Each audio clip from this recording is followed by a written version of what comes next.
কিন্তু একটা প্রশ্ন থেকে যায় যে সরকারের মেয়াদটা কতখানি হবে এবং রাষ্ট্র মেরামতের কি কি কাজ ওনারা হাতে নেবেন। এই সরকার তো অনেক অনেক রক্তের বিনিময়ে পাওয়া একটা সরকার। আপনার বৈষম্য বিরোধী ছাত্র আন্দোলন যা করেছেন এই জাতি সবসময় ওনাদের কাছে ঋণী থাকবেন। নতুন যে অন্তর্বর্তীকালীন সরকারটা হলো সেই বিষয়টা নিয়ে আপনার বিশ্লেষণ। দেখুন, এই সরকার তো অনেক অনেক রক্তের বিনিময়ে পাওয়া একটা সরকার। আমাদের আশা জায়গা অনেক, এবং আপনার বৈষম্য বিরোধী ছাত্র আন্দোলন যা করেছেন এই জাতি সবসময় ওনাদের কাছে ঋণী থাকবেন, এতগুলি রক্তের বিনিময়ে যেটা পাওয়া।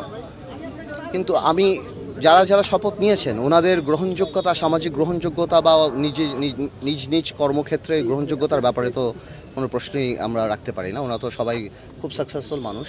কিন্তু একটা প্রশ্ন থেকে যায় যে সরকারের মেয়াদটা কতখানি হবে এবং রাষ্ট্র মেরামতের কি কি কাজ ওনারা হাতে নেবেন।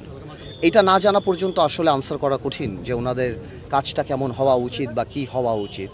সো এই জিনিসটা ব্যাপার। আর কি থাকবে তাহলে আপনাদের? না, আমাদের তো প্রত্যাশা অনেক যে আমরা তো প্রত্যাশাটা কি থাকবে? না, আমরা তো চাই গণতন্ত্র পুনঃপ্রতিষ্ঠিত হবে, মানুষ ভোট দিতে পারবে, যে ভোটটাও 14 বছর দিতে পারে না। বাট এটাও সত্যি যে ভোটের আগেই ভোটই একমাত্র গণতন্ত্র কনফার্ম করে না। এটাও সত্যি ভোটের আগে আরও অনেক কিছু করা দরকার হতে পারে।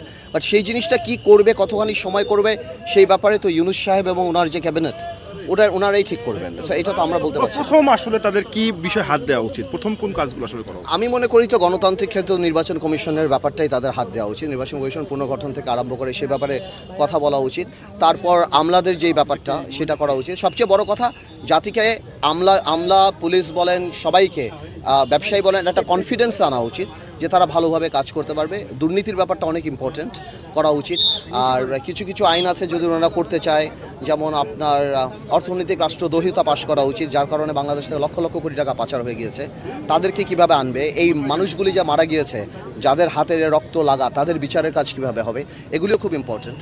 সো সব কিছু মিলিয়ে অনেক কিছু। এখন ওনারা কি করবেন, ভবিষ্যতে আমাদের সাথে বসবেন কিনা বা কী কর্ম পরিকল্পনা হবে, সেটা সময় বলে দেবে।